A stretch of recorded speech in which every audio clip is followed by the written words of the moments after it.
ओम शांति। 30 जुलाई 2025 प्रातः मुरली। मीठे बच्चे, माया दुश्मन तुम्हारे सामने है, इसलिए अपनी बहुत बहुत संभाल करनी है। अगर चलते चलते माया में फंस गए तो अपनी तकदीर को लकीर लगा देंगे। मीठे बच्चे, माया दुश्मन तुम्हारे सामने है, इसलिए अपनी बहुत बहुत संभाल करनी है। अगर चलते चलते माया में फंस गए तो अपनी तकदीर को लकीर लगा देंगे। प्रश्न: तुम राजयोगी बच्चों का मुख्य कर्तव्य क्या है? तुम राजयोगी बच्चों का मुख्य कर्तव्य क्या है? पढ़ना और पढ़ाना, यही तुम्हारा मुख्य कर्तव्य है। तुम हो ईश्वरीय मत पर, तुम्हें कोई जंगल में नहीं जाना है। घर गृहस्थ में रहते शांति में बैठ बाप को याद करना है। अलफ और बे, इन्हीं दो शब्दों में तुम्हारी सारी पढ़ाई आ जाती है। ओम शांति। बाप भी ब्रह्मा द्वारा कह सकते हैं कि बच्चों गुड मॉर्निंग, परंतु फिर बच्चों को भी रिस्पॉन्ड देना पड़े। यहाँ है ही बाप और बच्चों का कनेक्शन। नए जो है, जब तक पक्के हो जाए कुछ ना कुछ पूछते रहेंगे। ये तो पढ़ाई है। भगवानुवाच भी लिखा है, भगवान है निराकार। ये बाबा अच्छी रीति पक्का कराते हैं, किसको भी समझाने के लिए, क्योंकि उस तरफ है माया का जोर। यहाँ तो वह बात नहीं है। बाप तो समझते हैं, जिन्होंने कल पहले वर्षा लिया है वह आप ही आ जाएंगे। ऐसे नहीं कि फलाना चलाने जाए इनको पकड़े, चला जाए तो चला जाए। यहाँ तो जीते जी मरने की बात है। बाप एडॉप्ट करते हैं, एडॉप्ट किया ही जाता है कुछ वर्षा देने के लिए। बच्चे माँ बाप के पास आते ही हैं वर्षे की लालच पर। साहूकार का बच्चा कभी गरीब के पास एडॉप्ट होगा क्या? इतना धन दौलत आदि सब छोड़ कैसे जाएंगे? एडॉप्ट करते हैं साहूकार। अभी तुम जानते हो, बाबा हमको स्वर्ग की बादशाही देते हैं, क्यों न उनका बनेंगे। हर एक बात में लालच तो रहती है। जितना बहुत पढ़ेंगे उतनी बड़ी लालच होगी। तुम भी जानते हो, बाप ने हमको एडॉप्ट किया है बेहद का वर्षा देने। बाप भी कहते हैं तुम सबको हम फिर से 5000 वर्ष पहले मुआफिक एडॉप्ट करते हैं। तुम भी कहते हो बाबा हम आपके हैं। 5000 वर्ष पहले भी आपके बने थे। तुम प्रैक्टिकल में कितने ब्रह्मा कुमार कुमारियां हो। प्रजापिता भी तो नामी ग्रामी है। जब तक शूद्र से ब्राह्मण न बने तो देवता बन न सके। तुम बच्चों की बुद्धि में अब यह चक्र फिरता रहता है। हम शूद्र थे, अभी ब्राह्मण बने हैं, फिर देवता बनना है। सतयुग में हम राज्य करेंगे तो इस पुरानी दुनिया का विनाश जरूर होना है। पूरा निश्चय नहीं बैठता है तो फिर चले जाते हैं। कई बच्चे हैं जो गिर जाते हैं। ये भी ड्रामा में नूंद है। माया दुश्मन सामने खड़ी है तो वह अपनी तरफ खींच लेती है। बाप घड़ी घड़ी पक्का कराते हैं, माया में फंस नहीं पड़ना, नहीं तो अपनी तकदीर को लकीर लगा देंगे।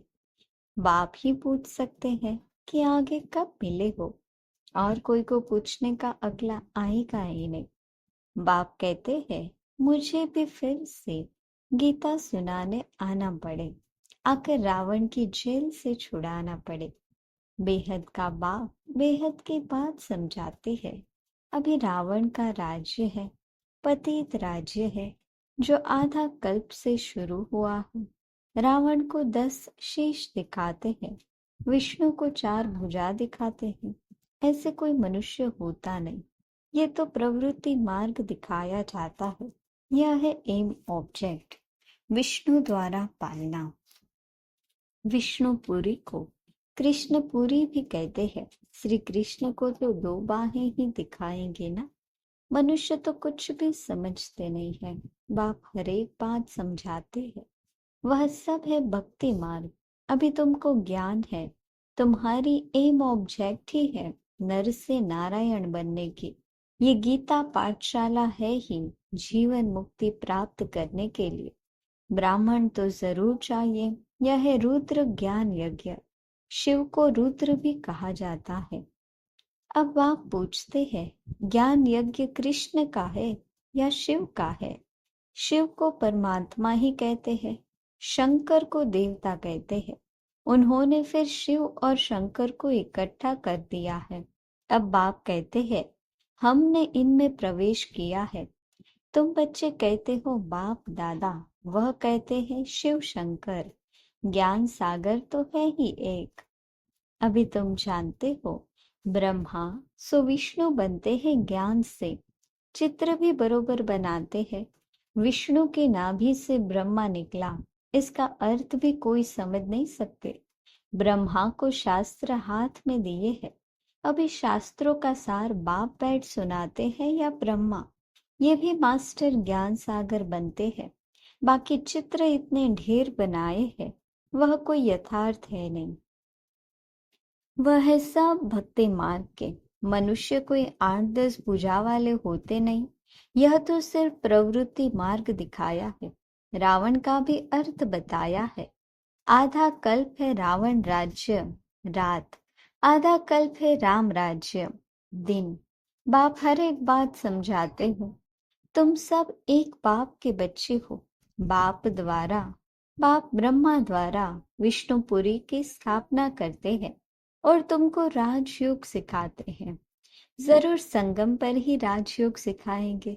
द्वापर में गीता सुनाई, ये तो रोंग हो जाता है।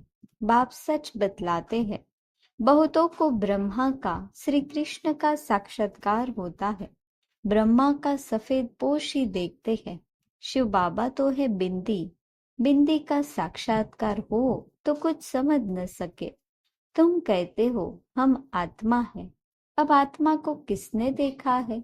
कोई ने नहीं। वह तो बिंदी है। समझ सकते हैं ना? जो जिस भावना से जिसकी पूजा करते हैं, उनको वही साक्षात्कार होगा। दूसरा अगर रूप देखे तो मूंझ पड़े। हनुमान की पूजा करेगा तो उनको वही साक्षात्कार होगा। दूसरा अगर रूप देखे तो मूंझ पड़े। हनुमान की पूजा करेगा तो उनको वही दिखाई पड़ेगा। गणेश के पुजारी को वही दिखाई पड़ेगा। बाप कहते हैं, हमने तुमको इतना धनवान बनाया। हीरे जवाहरों के महल थे। तुमको अनगिनत धन था। तुमने अभी वह सब कहाँ गवाया? अभी तुम कंगाल बन गए हो, भीख मांग रहे हो। बाप तो कह सकते हैं ना, अभी तुम बच्चे समझते हो, बाप आए हैं, हम फिर से विश्व के मालिक बनते हैं। ये ड्रामा अनादि बना हुआ है। हर एक ड्रामा में अपना पार्ट बजा रहे हैं। कोई एक शरीर छोड़ जाकर दूसरा लेते हैं। इसमें रोने की क्या बात है? सत्तर में कभी रोते नहीं। अभी तुम मोह जीत बन रहे हो। मोह जीत राजाए, ये लक्ष्मी नारायण आदि है। वहां मोह होता नहीं। बाप अनेक प्रकार की बातें समझाते रहते हैं। बाप है निराकार। मनुष्य तो उसे नाम रूप से न्यारा कह देते हैं, लेकिन नाम रूप से न्यारी कोई चीज थोड़ी होती है। हे भगवान, ओ गॉड फादर कहते हैं ना, तो नाम रूप है ना। लिंग को शिव परमात्मा, शिव बाबा भी कहते हैं। बाबा तो है ना बरोबर। बाबा के जरूर बच्चे भी होंगे। निराकार को निराकार आत्मा ही बाबा कहती है। मंदिर में जाएंगे तो उनको कहेंगे शिव बाबा। फिर घर में आकर बाप को भी कहते हैं बाबा। अर्थ तो समझते नहीं। हम उनको शिव बाबा क्यों कहते हैं? बाप बड़े से बड़ी पढ़ाई 2 अक्षर में पढ़ाते हैं, अलफ और बे। अलफ को याद करो तो बे बादशाही तुम्हारी है। ये बड़ा भारी इम्तिहान है। मनुष्य बड़ा इम्तिहान पास करते हैं तो पहले वाली पढ़ाई को याद थोड़ी रहती है। पढ़ते पढ़ते आखिर तंत बुद्धि में आ जाता है। यह भी ऐसे है। तुम पढ़ते आए हो। अंत में फिर बाप कहते हैं मन मना भव, तो देह का अभिमान टूट जाएगा। ये मन मना भाव की आदत पड़ी होगी तो पिछाड़ी में भी बाप और वर्षा याद रहेगा। मुख्य है ही ये कितना सहज है। उस पढ़ाई में भी अभी तो पता नहीं क्या क्या पढ़ते हैं। जैसे राजा वैसे वह अपनी रस्म चलाते हैं। आगे मण सेर पाँव का हिसाब चलता था, अभी तो किलो आदि क्या क्या निकल पड़ा है। कितने अलग अलग प्रांत हो गए हैं। दिल्ली में जो चीज 1 रुपया सेर बॉम्बे में मिलेगी 2 रुपया सेर, क्योंकि प्रांत अलग अलग है। हर एक समझते हैं हम अपने प्रांत को भूख थोड़े ही मारेंगे। कितने झगड़े आदि होते हैं, कितना रोला है। भारत कितना सॉल्वेंट था, फिर 84 का चक्र लगाते इंसॉल्वेंट बन पड़े हैं। कहा जाता है हीरे जैसा जन्म अमोलक कौड़ी बदले खोया रे। बाप कहते हैं तुम कौड़ियों के पिछाड़ी क्यों मरते हो, अब तो बाप से वर्षा लो, पावन बनो। बुलाते भी हो हे पतित पावन आओ पावन बनाओ, तो इससे सिद्ध है पावन थे अब नहीं है, अभी है ही कलयुग।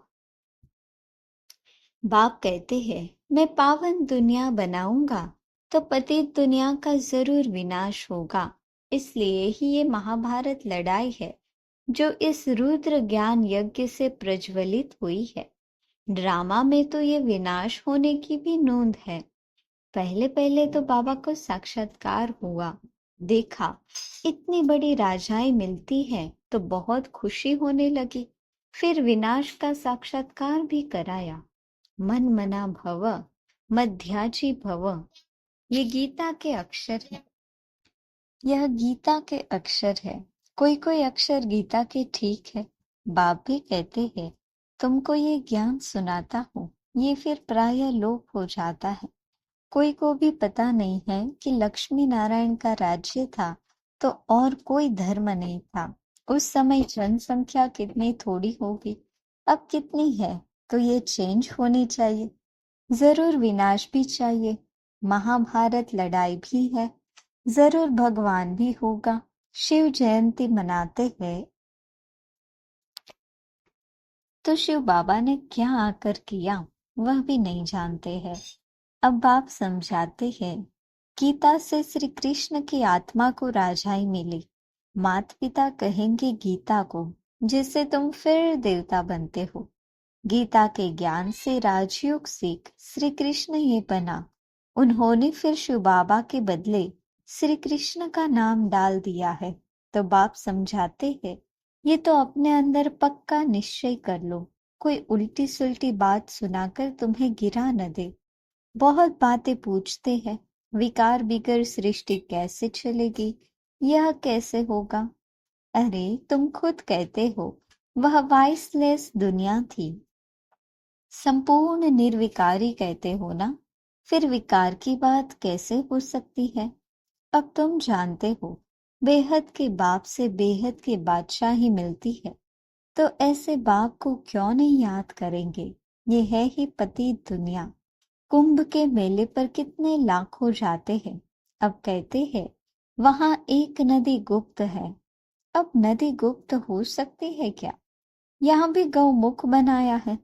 कहते हैं गंगा यहाँ आती है।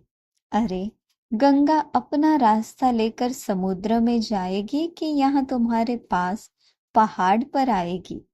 भक्ति मार्ग में कितने धक्के हैं। ज्ञान भक्ति फिर है वैराग्य। एक है हद का वैराग्य, दूसरा है बेहद का। सन्यासी घर बार छोड़ जंगल में रहते हैं, यहाँ तो वह बात नहीं। तुम बुद्धि से सारी पुरानी दुनिया का सन्यास करते हो। तुम राजयोगी बच्चों का मुख्य कर्तव्य है पढ़ना और पढ़ाना। अब राजयोग कोई जंगल में थोड़े ही सिखाया जाता है, यह स्कूल है, ब्रांचेस निकलती जाती है। तुम बच्चे राजयोग सीख रहे हो। शिव बाबा से पढ़े हुए ब्राह्मण ब्राह्मणियां सिखाते हैं। एक शिव बाबा थोड़ी ही सबको बैठ सिखाएगा। तो ये हुई पांडव गवर्नमेंट, तुम हो ईश्वरीय मत पर। यहाँ तुम कितना शांति में बैठे हो, बाहर तो अनेक हंगामे हैं। बाप कहते हैं 5 विकारों का दान दो तो ग्रहण छूट जाएगा। मेरे बनो तो मैं तुम्हारी सब कामनाएं पूरी कर दूंगा। तुम बच्चे जानते हो अभी हम सुखधाम में जाते हैं, दुखधाम को आग लगनी है। बच्चों ने विनाश का साक्षात्कार भी किया है। अब टाइम बहुत थोड़ा है, इसलिए याद की यात्रा में लग जाएंगे तो विकर्म विनाश होंगे और ऊंच पद पाएंगे। अच्छा, मीठे मीठे सिकिलधे बच्चों प्रति माता पिता बाप दादा का याद प्यार और गुड मॉर्निंग। रूहानी बाप की रूहानी बच्चों को नमस्ते। हम रूहानी बच्चों की रूहानी बाप दादा को याद प्यार गुड मॉर्निंग और नमस्ते। धारणा के लिए मुख्य सार। बाप के वर्षे का पूरा अधिकार लेने के लिए जीते जी मरना है, एडॉप्ट हो जाना है। कभी भी अपनी ऊंची तकदीर को लकीर नहीं लगानी है। कोई भी उल्टी सुल्टी बात सुनकर संशय में नहीं आना है। जरा भी निश्चय नहीं ले। इस दुख धाम को आग लगने वाली है, इसलिए इससे अपना बुद्धियोग निकाल देना है। वरदान।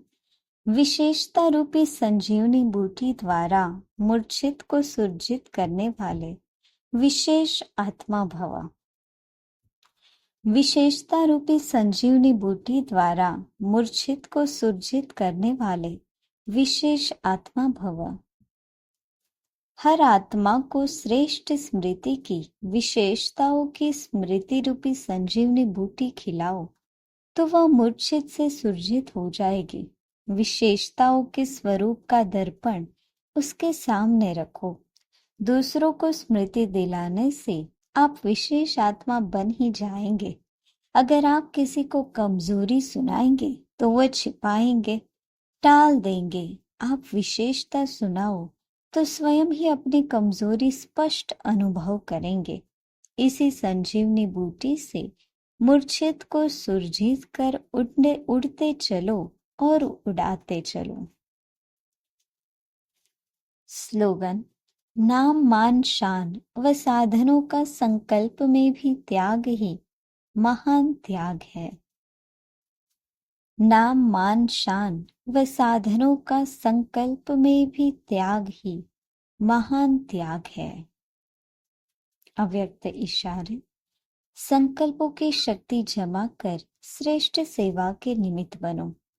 निमित्त बने हुए बच्चों को विशेष अपने हर संकल्प के ऊपर अटेंशन देना चाहिए। जब आप निर्विकल्प